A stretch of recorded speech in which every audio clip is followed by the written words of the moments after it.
After completing Atlantis and Olympus, it's time for us to go back in time and cover the event Imaginary Scramble.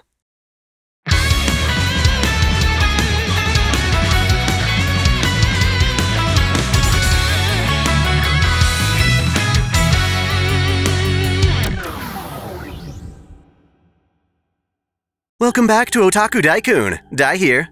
It's been a while, but we can now finally dive back into the lore of Fate Grand Order by covering the recent event, Imaginary Scramble. As you all know, I don't always cover events in this series, but Imaginary Scramble is loaded with important information that enriches your experience with the game. It definitely takes itself seriously enough to warrant coverage. Imaginary Scramble takes place between the 4th and 5th Lost Belts, after Chaldea successfully dismantled the Indian Lost Belt. Captain Nemo activated his Aronnax Phantasm, transforming the Shadow Border into his legendary submarine, the Nautilus. We needed this tech to reach the Atlantic Lost Belt, and even though we've already been through both Atlantis and Olympus in the game, Imaginary Scramble is essentially a flashback to what happened before Atlantis, back when Chaldea was still putting the Nautilus through a test drive in void space. As usual, things go horribly wrong, and Ritsuka, Nemo, and their intrepid crew need to work together to escape. In order to understand the conflict here, we need to revisit the idea of foreigner servants, or more specifically, the Outer Gods. These beings, also called the evil gods of the abyss, are powerful entities that come from an outer universe beyond all the parallel worlds, lost belts, and singularities we've talked about thus far. Basically, just take everything you know about the Nasuverse, draw a giant circle around it, and then assume the outer gods come from outside that circle. Contextually, they are the creatures written about by author H.P. Lovecraft, and in Fate, these beings are real. Thus, when Lovecraft sat down to write about them, he was actually dreaming of real creatures from a higher dimension. We call them gods, but they're actually flesh-and-blood mortal beings that transcend humanity's ability to perceive them. That's what's implied when we use the term Eldritch Abomination. Simply looking at one, let alone communicating with it in its true form, would break even the strongest human psyche. Thankfully, none of us have to see the Outer Gods as they truly are. Rather, in order to interact with our world, the Outer Gods possess the bodies of heroic spirits, resulting in an extra class we call foreigners. Apparently, despite how powerful they are, the Outer Gods can't just randomly show up in our world. Instead, they use the Throne of Heroes as a back door. This lets them interact with our world as servants, but it also means these Outer Gods need to mediate with the servants they inhabit, which proves to be tricky. Thus far, we've encountered at least 2 Outer Gods, and potentially even 3. The first was XXIV, or Yog-Sothoth, inhabiting the Saint Graph of Abigail Williams during the Salem Singularity. Back then, the demon god Pillar Raum was trying to help XXIV emerge in our world by using Abigail's affinity for opening dimensional gates. We foiled those plans, allowing Abigail to remain a servant with XXIV's abilities, while also preserving her own autonomy. In other words, we freed Abigail from XXIV's control. Our second encounter with an Outer God, strangely enough, was never officially covered in this series. Let's fix that, shall we? I made a separate lore video on Hokusai, but for our purposes here, I'll talk about her in a more general sense. Basically, Cthulhu, evil god of the void, reached out to the famous Japanese painter Katsushika Hokusai. You see, Hokusai used all sorts of reference materials for his paintings, many of which depicted octopi creatures that match Cthulhu's supposed appearance. One of his reference books was a mysterious text that would later be translated as Prelati's spellbook. Turns out, this Rillier text likely came from Cthulhu's own domain, the Sunken Spiral Castle, and because Hokusai read it, he was able to hear Cthulhu reach out to him on the verge of his death. Cthulhu wanted Hokusai's help, but he initially rejected the offer, claiming that Cthulhu's desire to force the world to its own vision wasn't true art at all. Not taking no for an answer, though, Cthulhu tried to possess Hokusai anyway, and in an effort to defend himself, Hokusai wound up calling upon his daughter, Katsushika Oi, who was also a brilliant painter, often making works under his same pen name. This resulted in an interesting foreigner servant that is technically a fusion of Hokusai, Oi, and Cthulhu all in one. Oi's body became the main vessel, with Hokusai accompanying her as a small floating octopus. With its foot in the door, Cthulhu aimed to manifest fully in the human world through one of Ritsuka's dreams.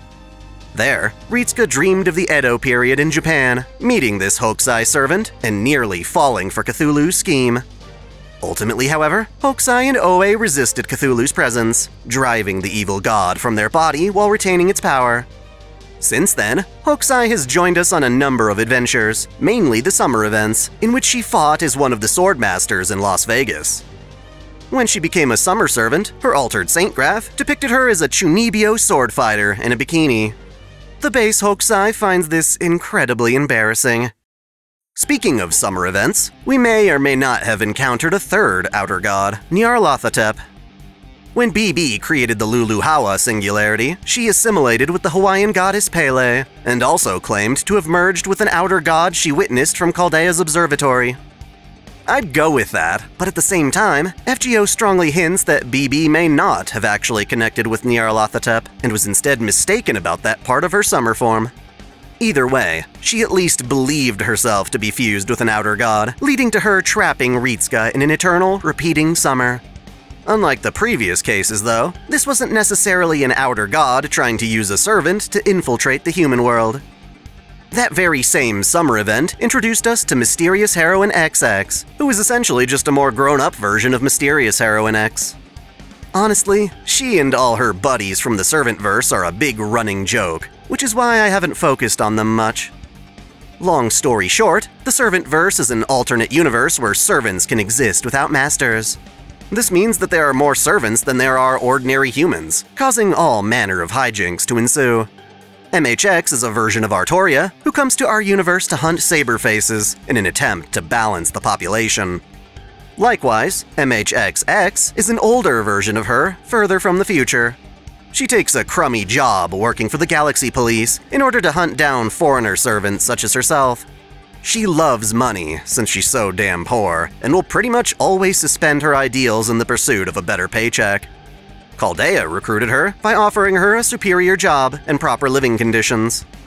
Her being a foreigner has absolutely nothing to do with the outer gods, but she does still show up later in this event. As an aside, we also encountered the foreigner servant Voyager during the Fate Requiem crossover event. While we're not covering that event here, I do want to clarify that Voyager is a servant that manifested from the literal space probe launched in 1977. When Chaldea encountered Voyager, they labeled him a foreigner for his connection to space, rather than for having anything to do with an outer god. He's yet another exception to what the class normally refers to. An important concept to grasp here is that the outer gods don't necessarily get along with one another. In the outer universe they come from, the outer gods belong to different factions of sorts, and this often causes them to compete against each other when trying to invade Earth. This is critical, as Imaginary Scramble revolves around two brand new outer gods, trying to take advantage of Chaldea's test with the Nautilus. Our main villain here is Volthoom, the evil god of flowers. If you ever wondered how flowers could be evil, well, I guess this guy's got it covered. Similar to Cthulhu, Volthoom aims to trap Ritsuka Fujimaru in yet another dream. During this dream, Chaldea will still venture into void space with the Nautilus, and Volthoom plans to use this opportunity to descend upon the world by gathering something called Eldritch Energy. As I said before, outer gods have been using the Throne of Heroes to interact with our world, and in this case, Volthoom possesses a servant version of Vincent van Gogh, one of the world's most renowned painters. Despite being famous now, Van Gogh suffered tremendously in life, struggling to paint his works while mentally unstable. He only ever sold one painting during his life, and he became famous only after his death. The Dutch painter was born in 1853 to an impoverished family. He had to drop out of school to support himself, and he was cruelly rejected when he proposed to his cousin, who told him, "No, nay, never." Mega oof. Art eventually became the one thing that saved him, and he was only able to pursue it due to money from his brother Theo. Van Gogh was inspired by Impressionism, enough to develop his own style. He also took inspiration from Japanese art. In 1888, he moved into his famous yellow house and prioritized painting over eating. He fueled himself with nothing but coffee, bread, and absinthe, which reasonably tanked his health. Theo got worried and paid a fellow artist, Paul Gauguin, to watch over him. Van Gogh and Gauguin argued intensely, and to escape this, Van Gogh left the house, sliced off his own ear, and tried to gift it to a prostitute. Ever since, Van Gogh's mental health continued to decline, causing him to check into the St. Paul Asylum. The view from one of the asylum's windows became the subject of his most famous painting, De Sterrenacht, the Starry Night. During this dark period, he kept painting, but ultimately gave up on life, electing to shoot himself in the chest with a pistol. Fate posits that there's even more to this story. It suggests that Van Gogh, through his declining mental state and fixation with sunflowers, attracted Volthoom to him. While painting the Starry Night, Volthoom tried to enlist Van Gogh's help in descending to Earth. Somehow, the impressionist nature of Van Gogh's painting could serve as a gateway for the outer gods to descend through. Driven to further madness by the outer god's persistence, Van Gogh took his own life to prevent Volthoom's arrival.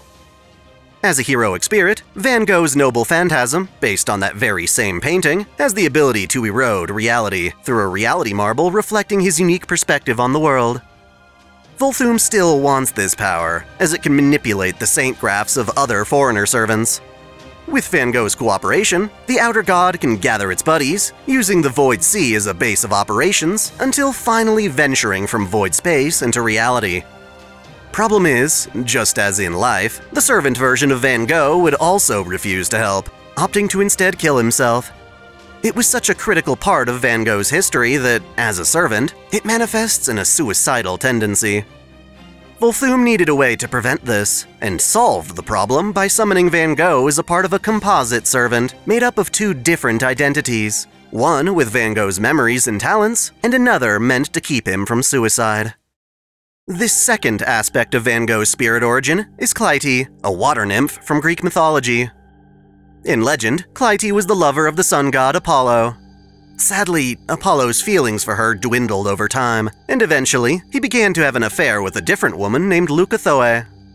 Out of jealousy, Clytie went to Leucothoe's father and told him about the affair, adding in other wicked accounts that painted Leucothoe as a disgraceful woman.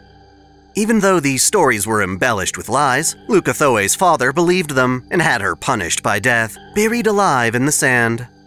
Clytie thought that by eliminating her competition, she could regain Apollo's love, but that's not really how love works. If anything, it drove them further apart. In sorrow, Clytie elected to stare at the sun in solitude for 9 days, after which she transformed into a heliotrope. Variations of this legend eventually describe her turning into a sunflower, giving both Clytie and Van Gogh a thematic connection. Both of these two figures suffered in life, but responded to that suffering in polarizing ways. Clytie, instead of killing herself or disappearing, elected to remain as a part of nature. As such, she became the perfect legend to counteract Van Gogh's suicidal tendencies. Thus, the heroic spirit that Volthoom possesses is a servant with the body and personality of Clytie, but the memories and abilities of Vincent van Gogh, which explains the wacky gender bend here. Basically, she is neither Clytie nor Van Gogh, but rather a new being called Clytie van Gogh. At first, however, she isn't aware she's a composite servant at all. Her only memories are from Van Gogh, so she believes that's who she is, conveniently ignoring the fact that her body is female. So, back to Volthoom's plan. It wants to turn the Void Sea into a base of operations, and then gather a force of other outer gods in preparation for a mass invasion of reality. Well, Ritska's already formed a contract with 2 foreigner servants, so Volthoom had Van Gogh call out to one of them. Specifically, Van Gogh reached out to Katsushika Hokusai, hoping to form an alliance with Cthulhu. Of course, Hokusai had already conquered Cthulhu, so how is that gonna work? Well, the outer gods have some rather mysterious powers. Somehow, when Volthoom called out to Hokusai, it also altered her spirit origin. Normally, Cthulhu's influence over her is kept in check by a skill called Father-Daughter Bond, but Volthoom weakened that skill so that Cthulhu could emerge once more. Despite all this, Cthulhu decided to refuse an alliance between the outer gods, instead opting to form its own plan to infiltrate reality. The two of them would now have to compete for eldritch energy. With Cthulhu's influence rearing its ugly head again, both Hokusai and Oi fall prey to their selfish temptations. To them, the Void Sea looks like an infinite, expansive canvas where they can paint for all eternity. Hoping to make this dream come true, Hokusai began to paint the Void Sea, turning the otherwise undetectable imaginary number space into a tangible ocean filled with monsters.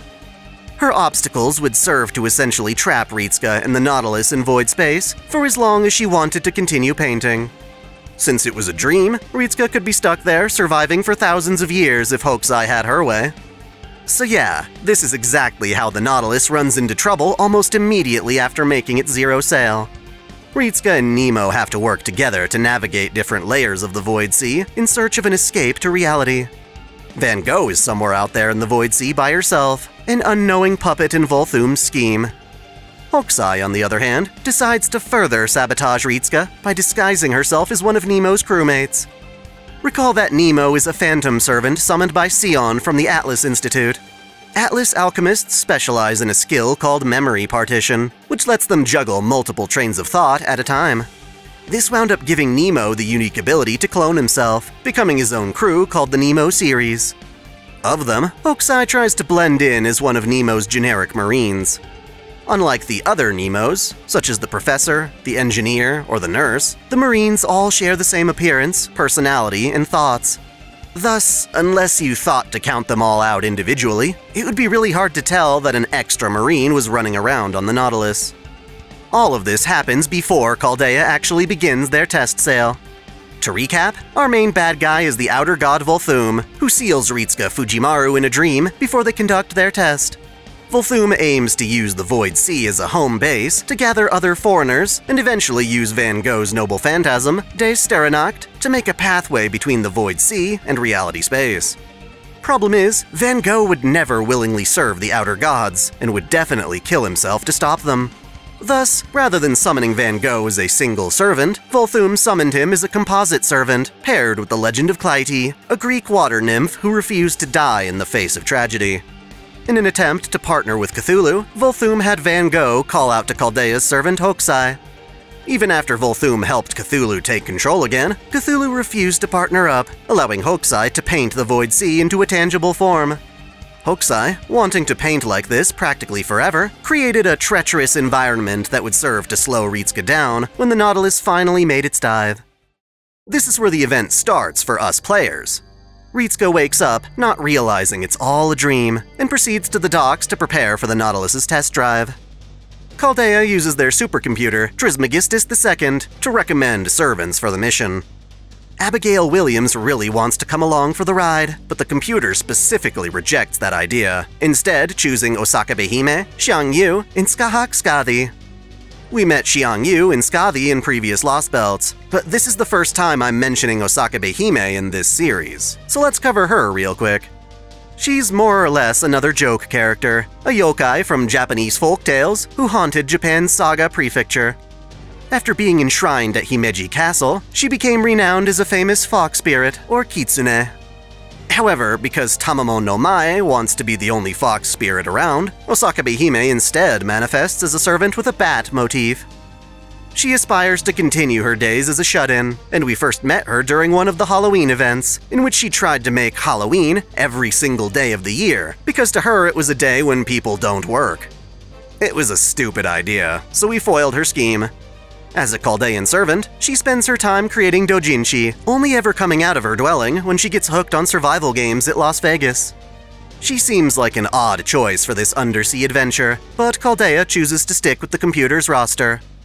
Our operation seems to go smoothly, but then Xiangyu starts acting strangely.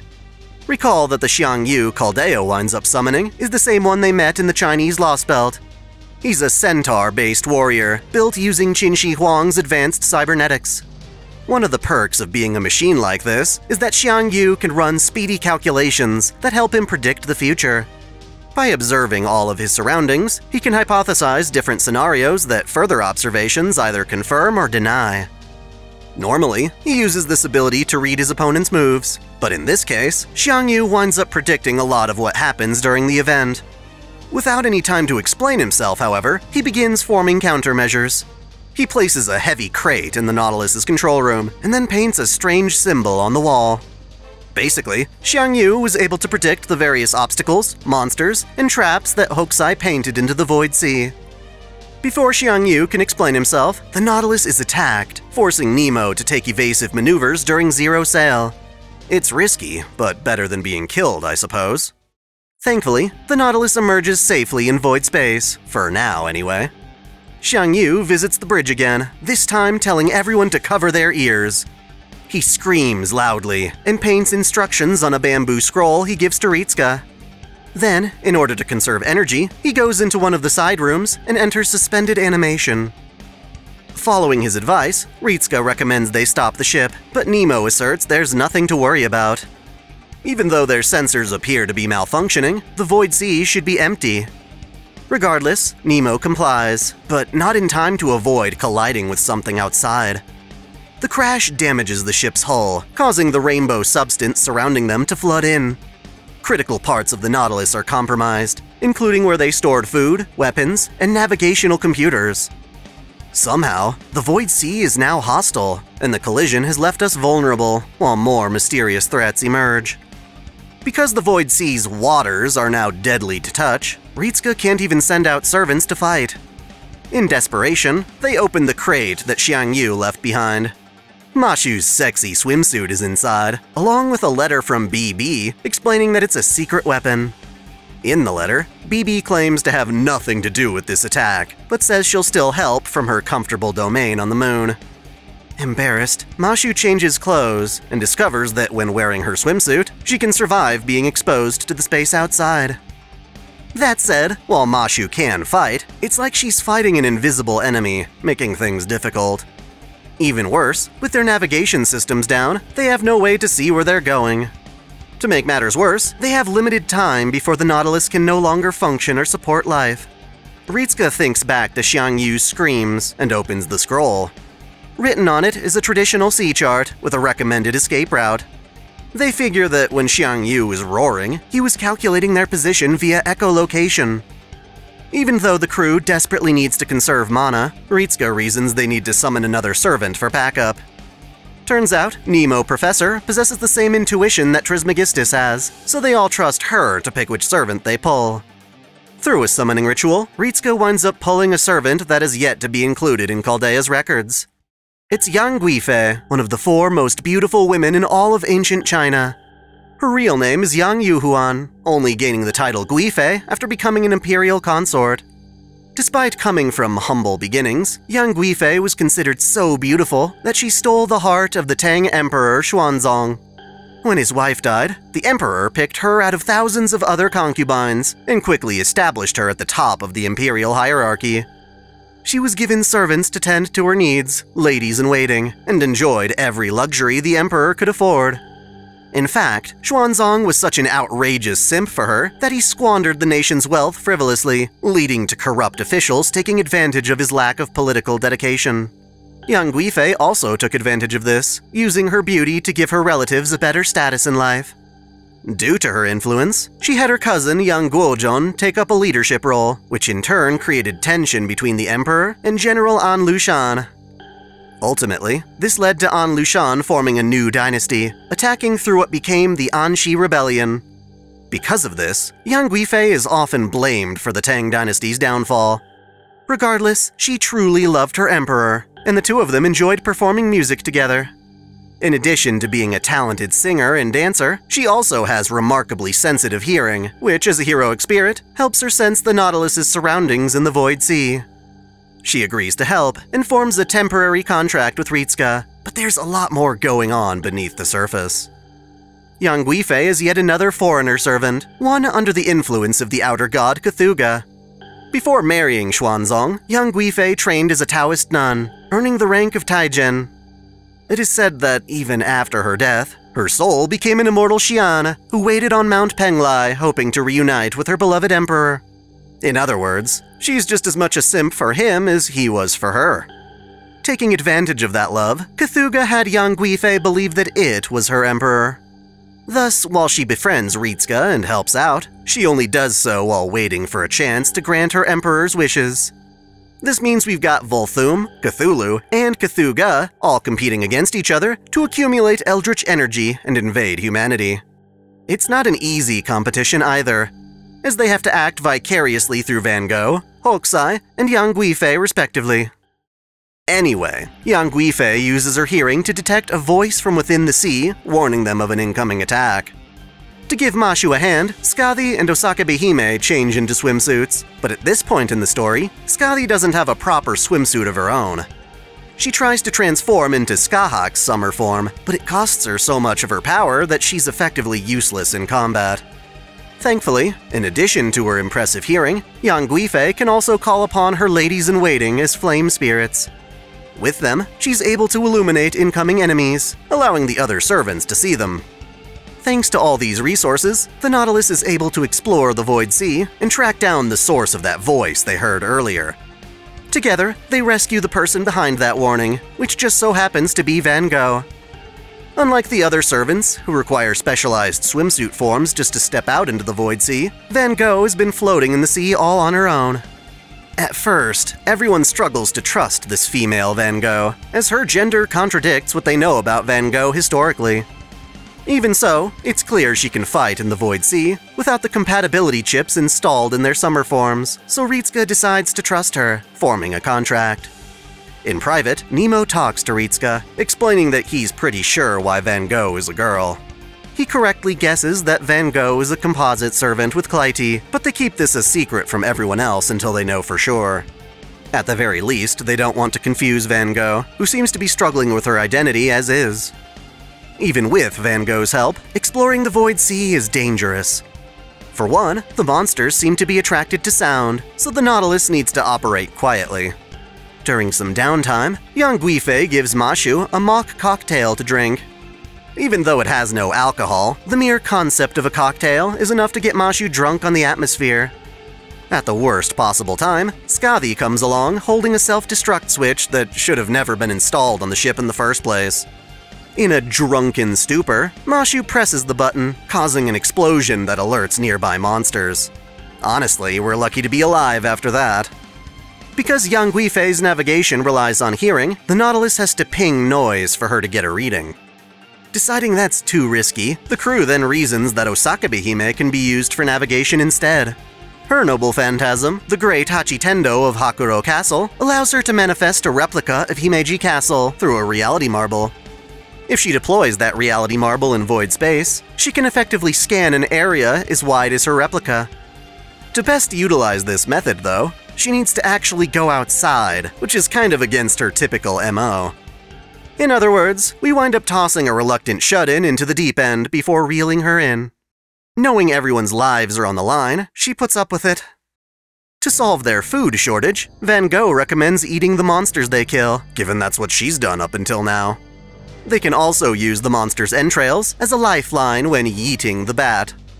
By themselves, the void creatures are inedible, but Van Gogh's blood is able to turn them into real creatures. This has the added benefit of providing the Nautilus with both food and other resources to survive, making improvements on the ship as they go.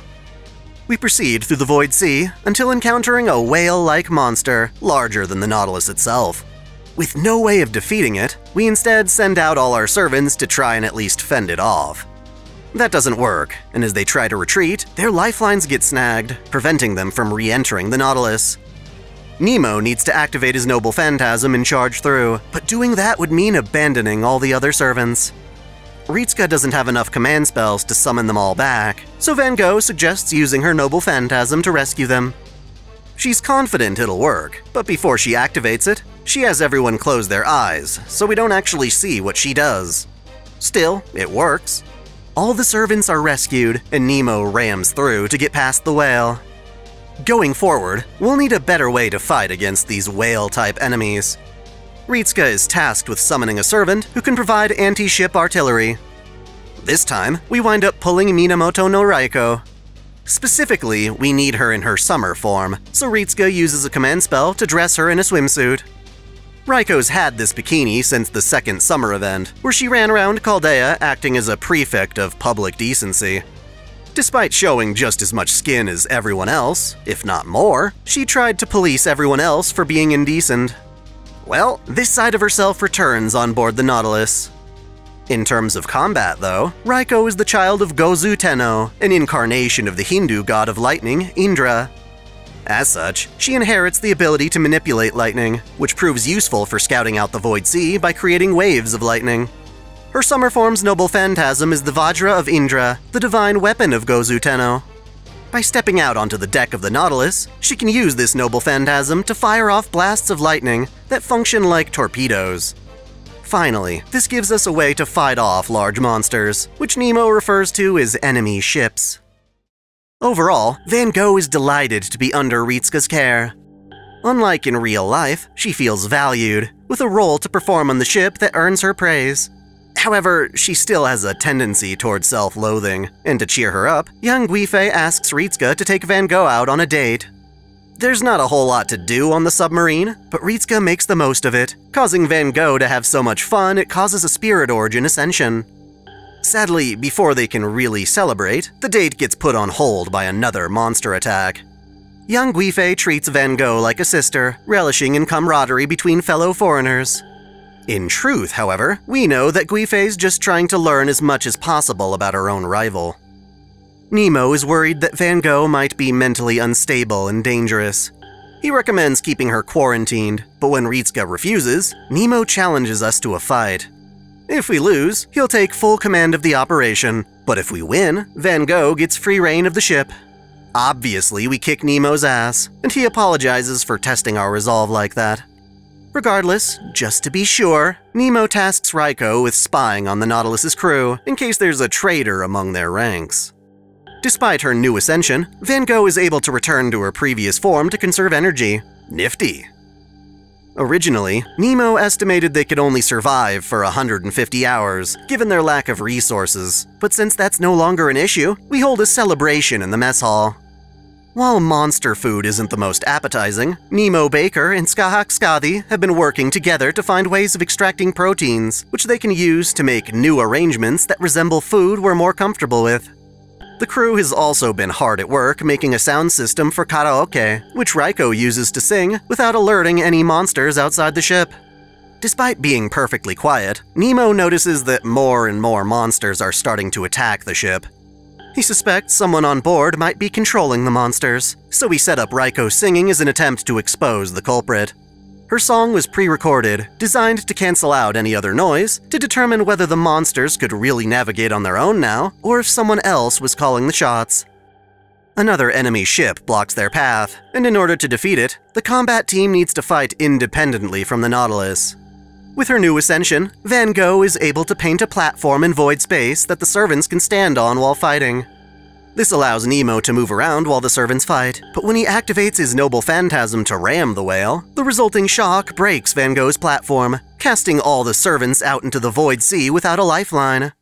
Desperate to save them, Ritsuka summons a new servant, this time pulling the summer form of Meltralis. It's been a while since the CCC event, but perhaps you recall Melt is an alter ego servant consisting of Sakura from the Moon Cell, the goddesses Artemis and Sarasvati, as well as the Leviathan from the Old Testament. In her summer form, Melt's Leviathan aspect manifests as adorable penguins. With a bit of charm, Ritsuka convinces Melt to have her penguins go out into the ocean and rescue the stranded crew. These cute little penguins also help with further navigation. Van Gogh feels horrible, putting everyone in danger for not creating a stronger platform. Infuriated, she attempts to chew on her own arm, causing Ritsuka to rush her to the infirmary. After she calms down, Nemo and Ritsuka decide that Van Gogh is better off serving as an advisor on board rather than as a combatant on the front lines. Young Guifei is also assigned to the bridge because her hearing is indispensable. Not wanting to be stuck in one place for too long, however, she consults Nemo Professor to find a way to use memory partition to clone herself. That way, one clone can stay in the bridge while the other gets to wander freely about the submarine. As a sign of goodwill, young Guifei makes a set of handmade good luck charms that look like creepy tentacle faces. Nonetheless, Ritsuka and the rest of the crew accept her gift. Recall that Hokusai has been stowing away on the ship this whole time, disguised as one of the Nemo Marines. Here, she accidentally blows her cover by deciding to customize her good luck charm. Since the Marines are supposed to be a hive mind of sorts, they wouldn't have any need to stand out from one another. Of course, Ritsuka has no reason to suspect anything yet, though.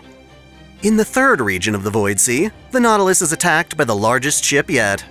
Rather than destroying us, the monster fires off a powerful beam that we interpret as a warning shot. Hokusai doesn't want us dead, she just wants more time to paint. Since this giant enemy is blocking our path to the exit, and it's too large to ram or take down with torpedoes, Van Gogh suggests attacking it in close range. Thankfully, by now, Ritsuka has enough mana to spare for another summoning. This time, we pull Frankenstein.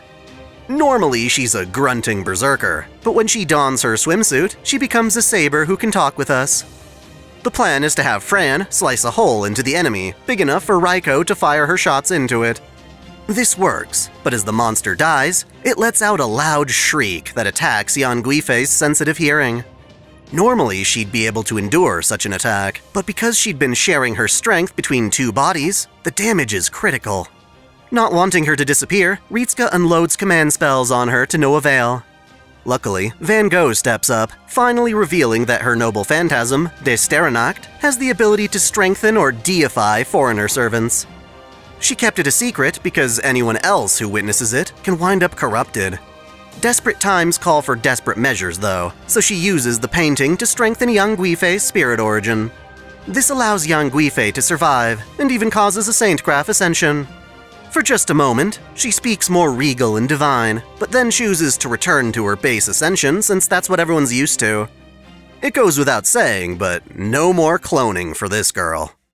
The fourth region of the Void Sea introduces a brand new problem. Monsters that can't be detected start firing beams at them.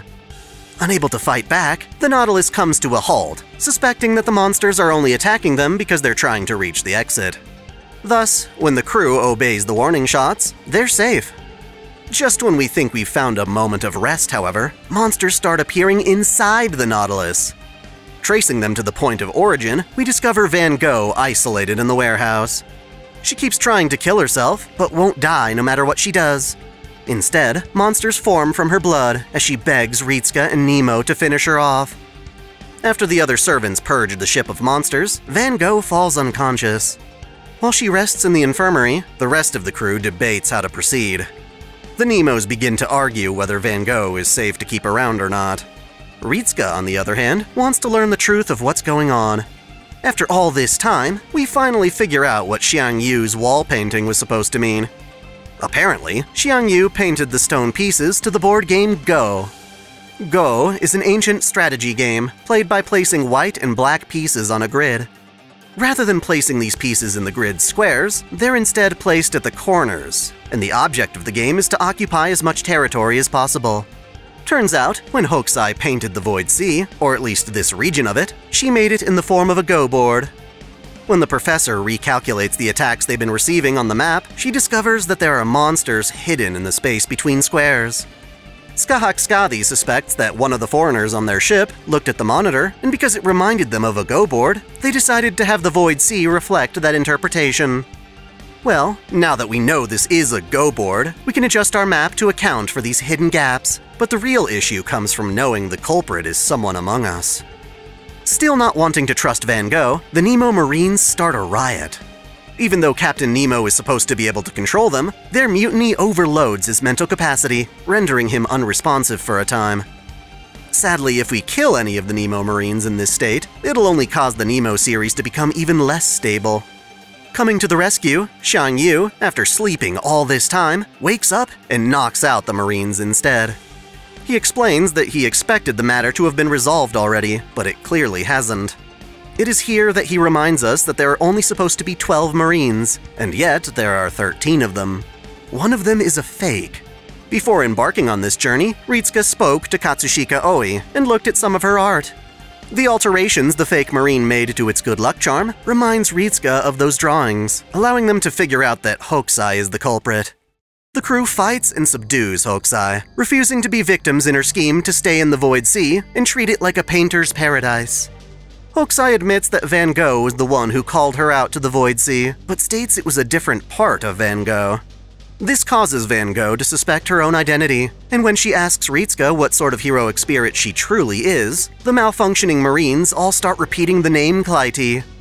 To her, it suddenly all makes sense. Deeming herself to be a menace, Van Gogh teleports out of the Nautilus to a place where she can commit suicide in isolation. The crew surmises that the outer god behind Van Gogh's suffering intended for this to happen. By exploiting her madness, the evil god of flowers plans to invade reality space. Ritsuka and the crew refuse to let it end like this, and decide to track down and rescue Van Gogh.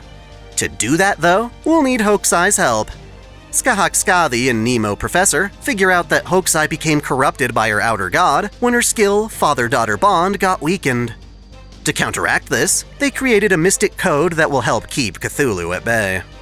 In order to fight in the Void Sea, Hokusai is pressured into donning her bikini once more, even though she finds it so embarrassing. That said, if it can help her reclaim her dignity, she'll put up with it. In the next region, the Nautilus picks up on a giant flower-shaped mass, where Van Gogh has secluded herself. Considering the outer god has failed to recruit any other foreigners, this must be its last resort. To actually enter this flower, the Nautilus has to occupy the territory around its core, occupying the space just like one would in Gogh. To accomplish this, the party splits up to attack different sectors. For the main rescue, Fran is put in charge of entering the flower, carrying along a camera that Ritsuka can use to command from the Nautilus. Despite Van Gogh's voice telling them to stay away, the projectiles launched from the flower seem to be a mix of attack and healing spells. Clearly she's conflicted, so Fran presses on with the rescue. Hoping to comfort Van Gogh, Ritsuka has Nemo, who also happens to be a combination of different famous figures, deliver a message. With young Guifei's help amplifying the sound, Nemo tells Van Gogh that she can live however she wants. If she doesn't understand herself, she should at least start by giving herself a name. Finally convinced that she deserves and wants to pursue happiness, she declares herself Clytie Van Gogh. Volthoom, however, isn't gonna let Clytie escape without a fight.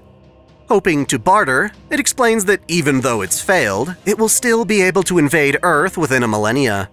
If humanity accepts their destruction, Volthoom promises to make that destruction painless. Naturally, we refuse, and Fran frees Clytie's body from the flower's root. As a last-ditch effort, Volthoom seals the exit with vines, but Clytie uses a different noble phantasm at Hele House, the Yellow House, to strengthen Fran's noble phantasm, the Skewered Plasma Blade. Together, they cut through the vines and escape, leaving a cavity large enough for Raiko to fire her lightning blasts into.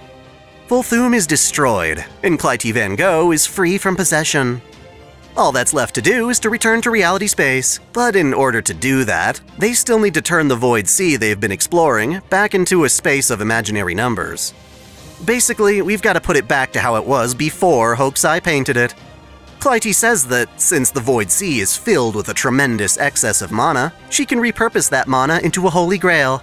With it, they can restore the Void Sea and go home. Just as things are looking up, however, young Guifei makes her move. Recall that this entire time, she's been under the influence of the outer god Cthulhu. While waiting for a chance to strike, she's been accumulating eldritch energy, but as she gathered enough of that energy, it caused her to forget who her precious emperor was. At this stage, she convinces herself that Ritsuka is her emperor, rather than Cthulhu. Xiangyu tries to stop her from taking the Grail, but is fought back. Vowing to follow her emperor's deepest desire, she asks what Ritsuka wants. Problem is, we're under duress. Remember those good luck charms from before?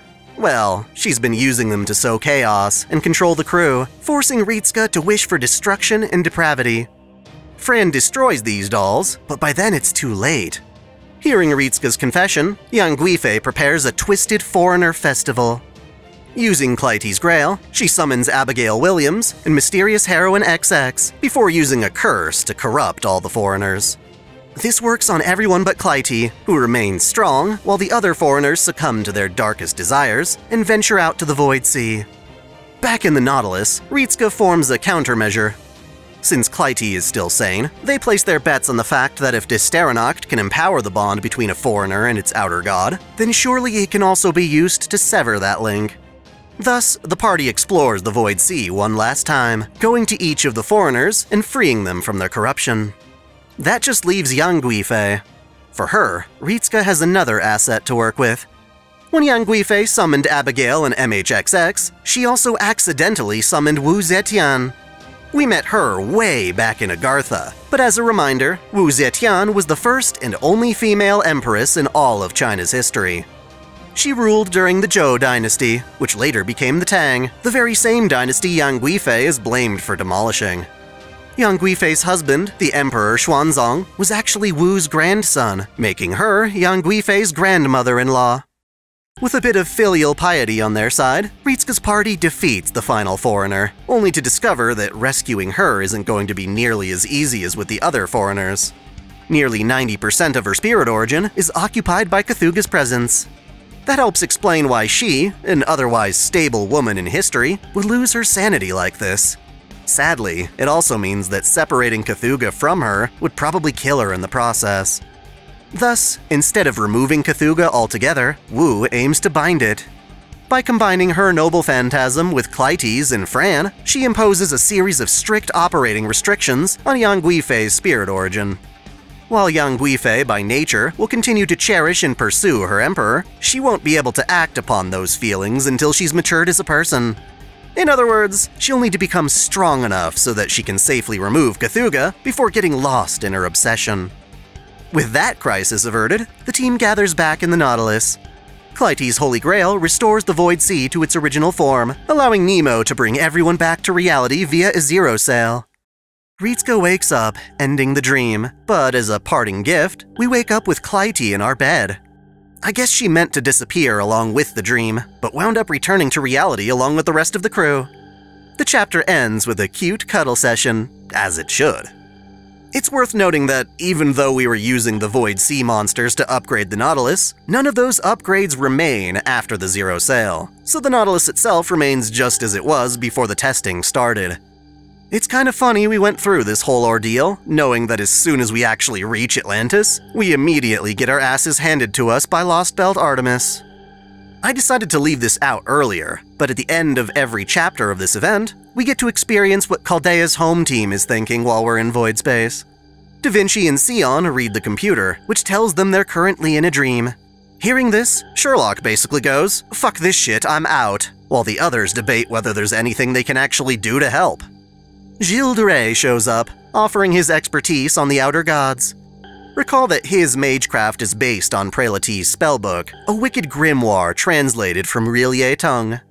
The creatures he commands are all derivative of the Outer Gods, so for once, he's able to offer plenty of insight. The epilogue of this event tells us what happens to Yang Guifei. As punishment for scheming against the party, and by extension all of proper human history, BB takes her captive at the BB channel. There, BB meticulously deconstructs Yang Guifei's foiled plan.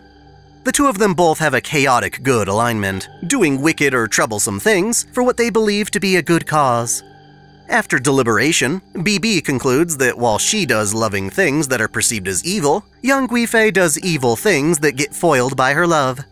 As the sneaky Sakura face she is, BB looks at this experience as educational for her next schemes. As for Guifei, when she goes back to Chaldea, she worries she'll be too obsessed with her emperor to value the friends she's made during this event.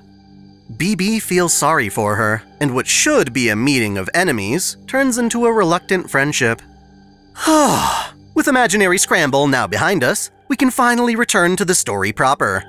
The alien god has come to Earth as you, Olga Marie, and we've got to stop her from getting a better vessel. Before that, however, we've got to take out the trash, and by that, I mean finally getting even with Ashia Doman. Look forward to it. Thanks for watching! If you enjoy this channel, help us grow by liking, commenting, sharing the video, subscribing to OtakuDaiKun, and most of all, smashing that notification bell so you don't miss out on all of our anime discussion, lore, or Let's Play content. You can support us directly through Patreon, Subscribestar, or our YouTube membership, all of which come with benefits like exclusive vids and early access. As always, celebrate your fandom!